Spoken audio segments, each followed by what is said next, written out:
Hello and welcome to study I Q. मैं दिव्यांशी और आज मेरे साथ इस इंटरव्यू सेशन में जुड़े हैं यूपीएससी सीएपीएफ 2020 एग्जामिनेशन में ऑल इंडिया रैंक 6 हासिल करने वाले अविनाश कंचराना। मैं स्वागत करती हूं अविनाश आपका स्टडी आई क्यू पर और ढेर सारी बधाई। Thank you, Divyanshi, for having me on your show. Avinash, शुरुआत में इसी से करना चाहूंगी कि UPSC CAPF examination, highly competitive examination, highly aspirational examination, इस एग्जामिनेशन के फाइनल मेरिट लिस्ट में बनाना एक बात and securing a rank in single digit ये दूसरी बात। तो दूसरी बात जब आपके साथ हुई तो how do you feel? Has the feeling sink in? Yes, it was a wonderful feeling. Like, I was really shocked. I was not expecting a rank in single digit. And the the result came in the evening, and I was doing my work, and suddenly my phone was ringing. And then I checked my name in the rank list and rank 6. Like, I couldn't believe my name, and I checked the name twice. So, yeah, it was a wonderful feeling. I cannot express it. I'm very sure in fact कि rank 6 is definitely अपने आप में एक अलग सी बात है, अद्भुत सी बात होती है इस एग्जामिनेशन में सिंगल डिजिट में रैंक लाना। तो चलिए अब हम आपके बारे में थोड़ा सा जानते हैं, फिर सीएपीएफ की आपकी प्रिपरेशन के बारे में जानेंगे। तो मैं चाहती हूँ थोड़ा सा दर्शकों को आप बताएं अपने बारे में अभी तक की journey. I belong to Srikakulam district of northern Andhra Pradesh, which borders Odisha, and I've done my basic schooling here. And thereafter, I pursued my graduation in chemical engineering from NIT Calicut, Kerala. So soon after my graduation, I wanted to pursue a career in public service, and I started preparing for civil services. And I got to know about this opportunity of CAPF, and interestingly, my mom was a police officer in Andhra Pradesh Police Department. And then I immediately told her that there is this opportunity which I didn't knew before, and she was encouraging, and I immediately applied for this exam, and now here I am. Avinash, आपकी mother जो है वो एक police officer हैं and she is somewhere your inspiration कि आप इस examination को लिखें, लेकिन केमिकल इंजीनियरिंग से सीएपीएफ की तरफ एक रुझान की मैं बात करना चाहूंगी, एक ट्रिगर पॉइंट होता है, वो क्या था? Actually, I've done my internships in chemical engineering when in the end of my third year, and then I got to see very closely how a job of a chemical engineer is in the workplace, and I saw in two different industries. And somewhat with the advent of machinery and all this, it is monotonous. You will be doing the same thing every day and sitting in front of the controllers. So I thought, let's get into something which is not monotonous, something which is very challenging, adventurous, and something which gives you new every day. So yeah, and this looked like a perfect career opportunity to go into, and I came to it. तो अविनाश जी, हमने आपकी journey जान ली कि किस तरीके से chemical engineering से assistant commandant तक का सफर तय हुआ। अब हम एग्जामिनेशन की बात करते हैं। तो किस तरीके से आपने एग्जामिनेशन को समझा? क्योंकि कहते हैं ना, एग्जामिनेशन अगर आप समझ ले तो the work is half done, फिर स्ट्रैटेजी अपने आप बना सकते हैं, बट एग्जामिनेशन को समझना सबसे इम्पोर्टेंट है। Yeah, the examination, as you have told, it's a very important thing to know the strategy of how this works. And as you know, there are two papers, paper 1 and paper 2. Paper 1 is an objective type paper, and this is a place where you can score the highest. Paper 2 is a descriptive paper. You never know how it goes. So it can be good, it can be bad, or it cannot reach your expectation. So my strategy was to be scoring the highest in paper 1 and to manage paper 2 somehow.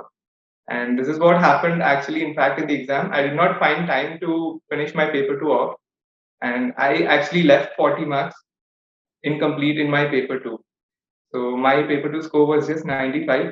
And my paper 1, I would say it compensated that remaining score in paper 2. Paper 1 was 153 plus. So yeah. Avinash, paper 1 और paper 2 के जैसे आपने बताया कि you have secured extremely very good in paper 1, which has helped you to come at par and secure rank 6. तो मैं paper 1 पे ही बात करना चाहूंगी डिटेल में। How did you manage paper 1? अलग-अलग sections जो भी होते हैं, how did you prepare? Basic books, I think, are the same for all the examinations, competitive examinations. So I would not go on that. And my strategy which worked for me was practicing the most number of questions. Like, if you would ask me, I would have practiced at least 5,000 questions before the exam, because I was simultaneously giving my first civil service prelims that year. So 3 months before that, because of COVID, I got this opportunity to practice the most number of questions. So I did as many tests I could, and that definitely helped me here. And in here also, you should be strategizing the questions, and the science part is more important in here compared to the civil service prelims. And also the CSAT, which people ignore in civil service prelims, it counts here. So being an engineering background student, so it helped me here, I would say. And सो अविनाश, आपका की secret अगर हम बात करें rank 6 तक की, तो it was practising more and more number of questions. तो हम इसी पे आएंगे. When typically a student must start practising the questions, क्योंकि हमेशा एक थोड़ी सी धारणा रहती है कि सिलेबस एक बार कंप्लीट कर लेते हैं, उसके बाद क्वेश्चंस प्रैक्टिस करेंगे. थोड़ा सा रेजिस्टेंट रहता है कि क्या अगर हम क्वेश्चन प्रैक्टिस करेंगे और अगर नहीं हुआ तो मोटिवेशन लेवल लो हो जाएगा, तो एक बार सिलेबस कंप्लीट कर लेते हैं. सो दीज आर कॉमन धारणाएं अगर हम कह सकें. तो कुछ आपके साथ भी ऐसा था, कोई ऐसा रेजिस्टेंस स्टार्टिंग में? That's the very important point that you brought up. Even I was hesitant to start the practice of my question. Like there was a point, every day I used to postpone my test, thinking that I never completed the syllabus, I did not revise.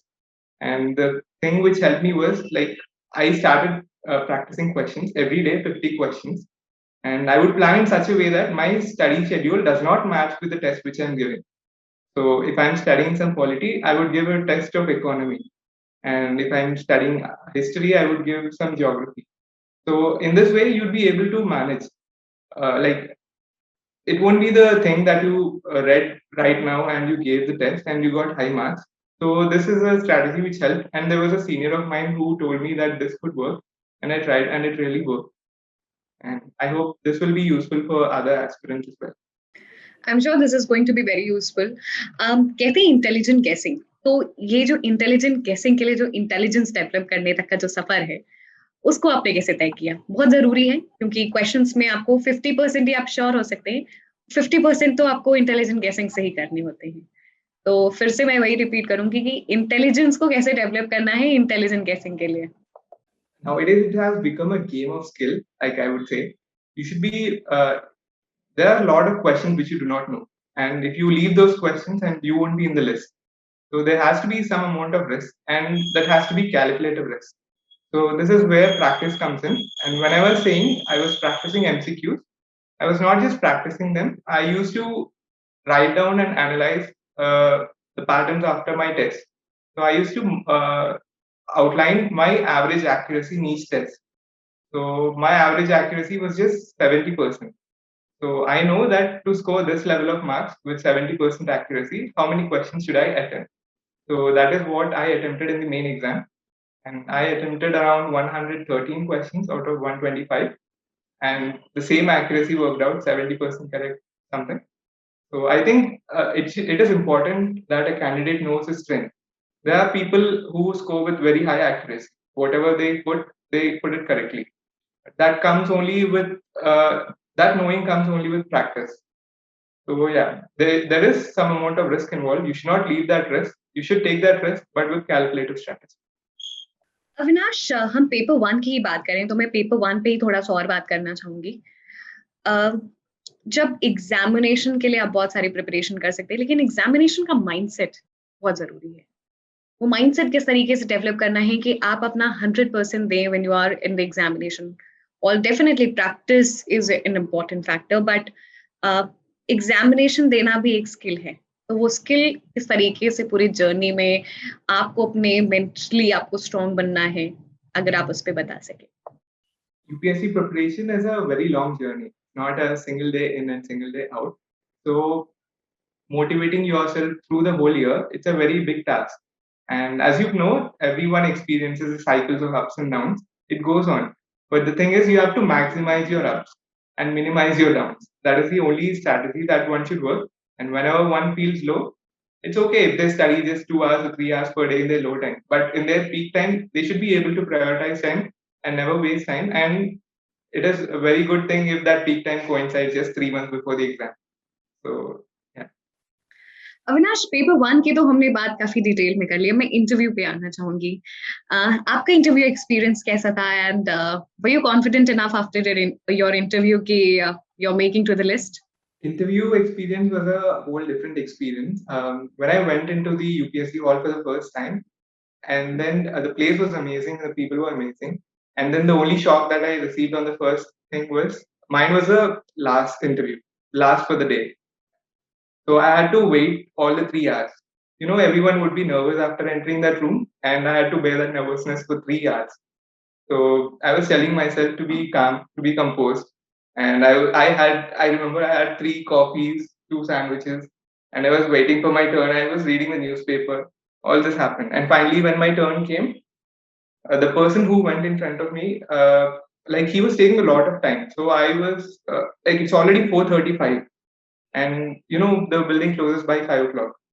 So I was very worried about my interview, and the panel was very good. They took good care, and after I came out, when I checked the time, it was 5:10. So it went for a quite long time. After coming out of the interview hall, I know that either the interview was very good or it was very bad. So I was very tense at that moment, but then luckily turned out to be good. And my score, as you would have known, it is around 110. So after the scores came, I breathed out something. Avinash, अभी आपने जैसे कहा कि after the interview either you were very sure कि you are making to the list और you are not at all making to the list. तो जो जो ये फैक्टर था not making at all to the list, वो क्यों? Actually, my interview, like I countered the board twice or thrice during my interview, and my views were different from theirs. So at these moments, then I thought this is the deciding factor whether it will be in the list or without.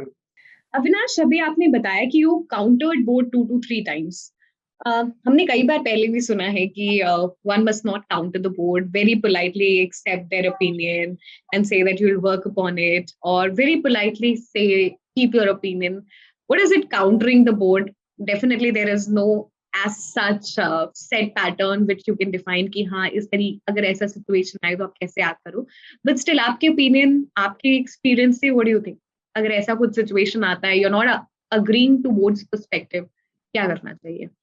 I think everyone would have a different viewpoint and different opinion, and that is what the board is also looking for.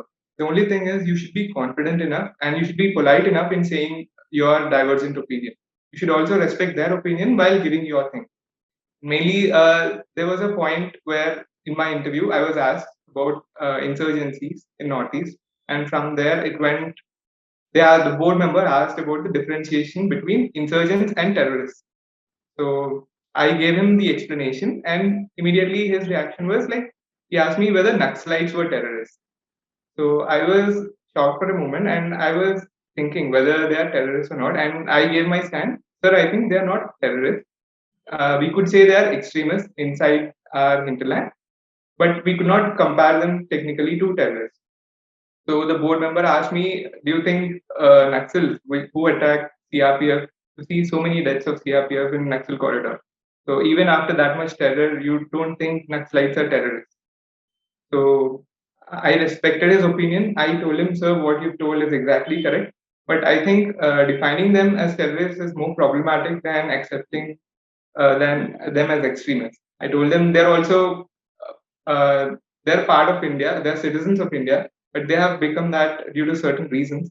And we have seen many government programs trying to put surrender policies and rehabilitation policies for them. So I think we do not do that for terrorists, and yeah, we should not technically consider them as terrorists. And I respected his opinion, and I just put forward my opinion in front.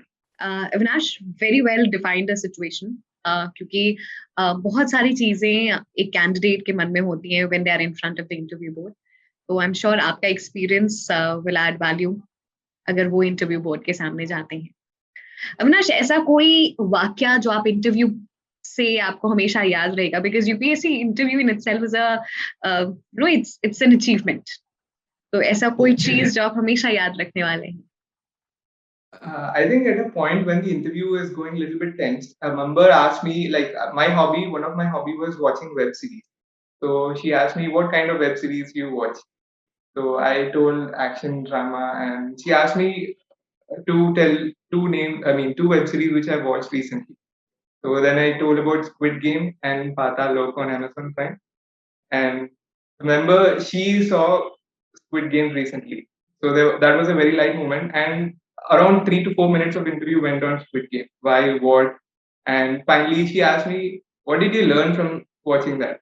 And that was a very big moment. And I tried to answer that. It's a very, what do you say, human emotions and different emotions are portrayed in Squid Game. And that's a very tense moment. And also, I think that's a very light-hearted moment which struck the chord with the interview board. Avinash, this was your first CAPF examination.